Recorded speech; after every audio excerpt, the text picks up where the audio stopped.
Bonjour, bonjour à tous et bienvenue dans Vue d'Europe. Aujourd'hui, deux sujets majeurs dont on va parler. C'est bien sûr les élections législatives qui viennent de se dérouler en France et le paquet climat qui sera voté cette semaine au Parlement européen à Bruxelles.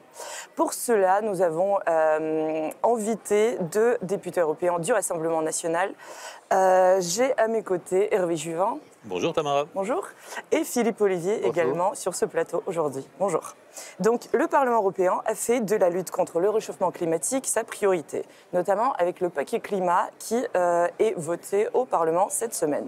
Parfois présenté comme le plus grand paquet législatif au sein de l'UE, depuis la création du marché unique et de l'euro, ce paquet climat doit permettre à l'Union européenne d'atteindre ses objectifs climatiques et de réduire notamment de 55% ses émissions de gaz à effet de serre d'ici 2030.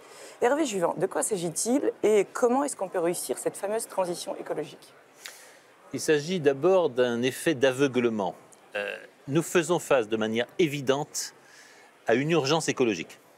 Cette urgence écologique, c'est la perte de biodiversité, la disparition d'espèces animales, d'espèces végétales. C'est aussi les atteintes à la santé humaine. On sait que notamment l'obésité devient une maladie plus grave que n'importe quelle pandémie, l'obésité qui touche plus d'un enfant sur deux dans les familles pauvres en Grande-Bretagne, l'obésité qui est à la source de la majorité des décès précoces aux États-Unis. De tout cela, l'Union européenne a choisi de ne pas dire grand-chose. L'Union européenne a choisi de focaliser son combat uniquement sur le dérèglement climatique, tout simplement parce que c'est le moyen d'aller vers plus de centralisation, plus d'uniformisation, de réduire les compétences des États. Et si je le disais ainsi, la priorité à la lutte contre le dérèglement climatique est devenue la bouée de sauvetage du globalisme. C'est par là que les élites mondialistes espèrent imposer au peuple des règles, des alignements et des uniformités dont les peuples ne veulent pas. Parce qu'il faut regarder très clairement les effets de la lutte contre le réchauffement climatique proposée par l'Union européenne. Ça va être l'interdiction ou l'impossibilité de se déplacer en voiture automobile, des restrictions fondamentales aux libertés de mouvement. Ça va être des augmentations des prix considérables parce que les exigences normatives, réglementaires, par exemple sur l'alimentation, par exemple sur l'énergie, par exemple sur la manière d'habiter et de vivre, vont coûter beaucoup plus cher et toucher naturellement en premier les plus pauvres et les classes moyennes. Le paquet climat qui nous a été proposé, c'est un enfer administratif. C'est le moyen de réduire une fois de plus les compétences des nations. C'est le moyen tout simplement de réduire nos libertés démocratiques au nom d'un idéal de lutte contre le réchauffement climatique qui en général se fait sans évaluation, se fait sans étude d'impact et s'en fait sans réelle validation sur les effets prix et les effets coûts des mesures. En gros, l'Union européenne a choisi d'avancer à l'aveugle. Elle a choisi une fois de plus d'avancer en uniformisant et en réduisant la diversité des nations, des régions et des peuples. C'est pourquoi nous sommes contre ce paquet climat. Le réchauffement climatique, ou plutôt le dérèglement climatique, est en effet un problème écologique majeur, mais ce ne sont pas des solutions administratives et uniformes qui vont le combattre, c'est tout simplement la volonté et la responsabilité de peuples bien sur leur territoire et qui veulent transmettre sur territoire aux générations à venir. Et donc, vous venez de dire qu'il sera impossible de se déplacer. De quoi il s'agit ? Est-ce que vous parlez notamment de cette interdiction des voitures, des véhicules qui sont équipés de... C'est évidemment l'interdiction des ventes des véhicules thermiques à partir des années 2030, mais beaucoup plus sérieusement, c'est l'augmentation des prix de l'énergie. Pas seulement d'ailleurs pour se déplacer, mais aussi pour se chauffer, mais aussi pour faire cuire ses aliments, etc. D'ores et déjà, j'étais en campagne électorale la semaine dernière dans les Pays de la Loire. Un certain nombre d'artisans m'ont dit nous n'utilisons plus notre voiture pour aller travailler, nous travaillons pour payer l'essence qu'on met dans la voiture. Cette situation va très vite devenir insupportable. Des millions de Français ne vont pas pouvoir faire face à la hausse du coût de l'énergie, à la hausse du coût de l'essence. J'ai payé un plein à 2,35 € le litre d'essence. Comment est-ce que les gens vont continuer à aller travailler ? Comment est-ce que dans le rural, ils vont continuer à emmener leurs enfants à l'école ? Comment est-ce qu'ils vont continuer à aller au supermarché le plus proche, au cinéma le plus proche ? Comment est-ce qu'ils vont pouvoir continuer à avoir leur vie sociale si jamais le litre d'essence devrait dépasser les 3 €, ce que certains professionnels prévoient ? Nous allons être devant une atteinte majeure au droit de se déplacer et les dispositions européennes, de la même manière que la fiscalité invraisemblable qui pèse sur l'énergie, est en train de déposséder les Français d'un droit fondamental qui est le droit à la mobilité. Vous dénoncez donc cette fiscalité qui est effectivement scandaleuse, mais quelles sont les propositions de votre délégation, donc du Rassemblement national au Parlement européen, pour réussir cette transition écologique? Quelles sont vos mesures dans tout ce qui concerne l'écologie? Dans le très court terme, il faut aider les Français qui se sentent fragiles et qui se sentent victimes de la crise énergétique qui vient. Marine Le Pen a émis cette proposition, le Rassemblement national a émis la proposition d'une baisse significative des taxes. Il faut savoir que chaque litre d'essence, c'est 60% de taxes. Le prix que nous payons, ce n'est pas d'abord le prix de l'énergie, c'est d'abord de l'impôt sur la mobilité. Il faut naturellement réduire massivement la fiscalité sur l'énergie. Mais il faut aller très au-delà avec des dispositions qui sont d'ordre institutionnel et qui sont d'ordre politique. Nous sommes favorables au référendum d'initiative locale qui, par exemple, doit permettre aux habitants proches d'un parc éolien prévu de se prononcer sur ce parc d'éoliennes. Nous devons rétablir les libertés locales et nous devons rétablir toutes les capacités de consulter les associations, d'avoir recours à l'expertise publique et que les habitants d'un territoire fassent entendre leur voix sur ce territoire. L'engagement écologique, ça n'est pas un engagement bureaucratique, ça n'est pas une affaire d'administration. Chaque territoire est différent d'un autre, chaque écosystème est différent d'un autre. Ce que nous apprend la science écologique, qui est la science de la vie des systèmes complexes, c'est qu'il n'y a pas un écosystème qui est semblable à un autre. Quelle absurdité de vouloir tout uniformiser et quelle absurdité de vouloir gérer la transition écologique d'en haut. C'est d'en bas que ça partira. Ça partira d'en bas par la coopération, par l'association et par le débat démocratique entre celles et ceux qui vivent sur un territoire et, je le répète, ont envie de vivre sur un territoire en bonne santé et de le transmettre plus beau, plus sain et plus vivant aux générations à venir. Il faut donc restituer les libertés locales. Il faut respecter les diversités et les traditions locales. Il faut retrouver l'union entre la culture et la nature que la France et le paysage français s'est si bien représenté. Le paysage français, c'est l'union de la culture par des générations et de générations de paysans, de la nature qui leur a été donnée. En France, on ne peut pas séparer la nature et la culture. C'est nos paysages, nos modes de vie, nos quartiers, nos villages, nos monuments, notre patrimoine, c'est le fruit de siècles et quelquefois de millénaires d'associations et de coopération entre la nature et la culture. C'est tout cela qu'il faut respecter, c'est tout cela que l'Union européenne piétine dans ses démarches administratives, bureaucratiques et centralisées. Nous luttons contre l'uniformité, nous luttons pour conserver nos compétences nationales et régionales, nous luttons pour conserver la vie de nos territoires. Merci Hervé Juan.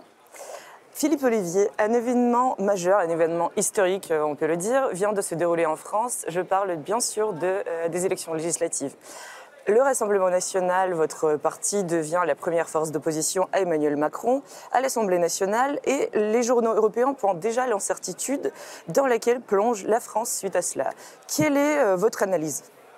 Écoutez, je suis tout à fait d'accord avec vous pour dire que nous avons assisté à un fait historique, un fait politique majeur, puisque nous avons vaincu la malédiction du scrutin majoritaire à deux tours qui faisait qu'il y avait ce qu'on appelait le fait majoritaire.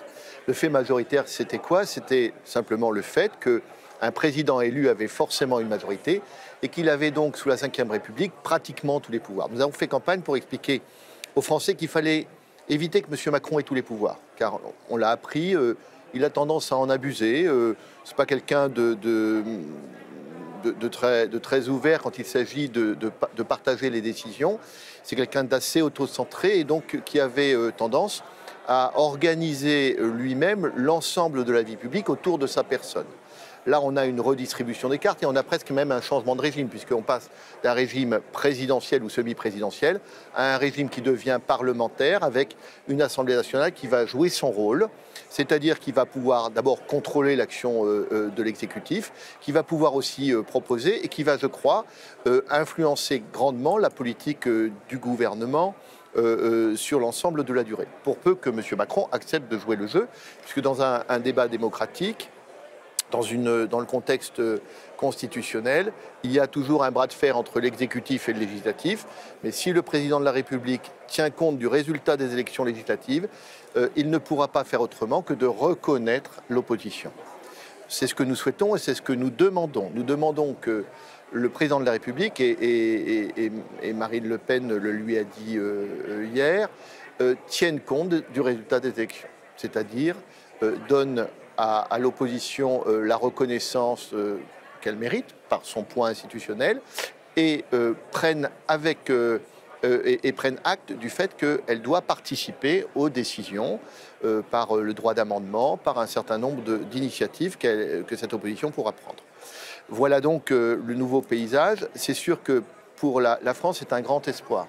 C'est un grand espoir parce que les grandes questions que nous avons voulu porter dans le débat public, l'immigration, la sécurité, le pouvoir d'achat, la question de la perte de souveraineté par l'Europe, etc., etc., tous ces thèmes seront évidemment au cœur de la mandature, alors que le système voulait qu'on les évacue. Donc oui, c'est un grand changement, c'est une révolution démocratique extrêmement positive pour notre pays et je pense pour l'Europe. Philippe Ollivier, est-ce que ces élections, elles envoient en quelque sorte un message positif, un message d'espoir aux autres pays de l'Union européenne? Je le crois profondément parce que d'abord elles étaient très suivies par l'ensemble des partenaires européens qui voient la France d'abord comme une grande puissance européenne et puis comme un modèle politique. C'est en France qu'est apparu le réflexe national qui s'est étendu à toute l'Europe et donc nous sommes extrêmement scrutés en tant que Français et la vie politique, elle fait référence. Là, la position nouvelle, la position politique nouvelle de la France a évidemment suscité des commentaires partout en Europe. Tous nos partenaires alors les Européens sont évidemment inquiets parce qu'ils voient un des grands pays européens tourner le dos aux certitudes macronistes et tous les amoureux de la liberté des peuples regardent ça comme un formidable espoir puisque nous allons pouvoir faire entendre une voix discordante, je le pense, très vite au sein du concert des nations prisonnières de l'Union européenne. Et donc, pour l'Union européenne, qu'est-ce que ça veut dire concrètement? Parce qu'il faut rappeler à tous ceux qui nous regardent que c'est la présidence française de l'Union européenne qui s'achève au même moment. Donc, pour vous, qu'est-ce que cela représente?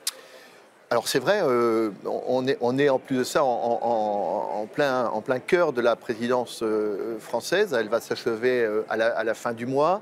Ce sera un échec pour Emmanuel Macron puisqu'il avait proposé un certain nombre de choses et il proposait notamment d'aller dans la direction d'une disparition du recours aux décisions unanimes, c'est-à-dire qu'en fait on aurait pu imposer à des pays qui ne le voulaient pas des décisions.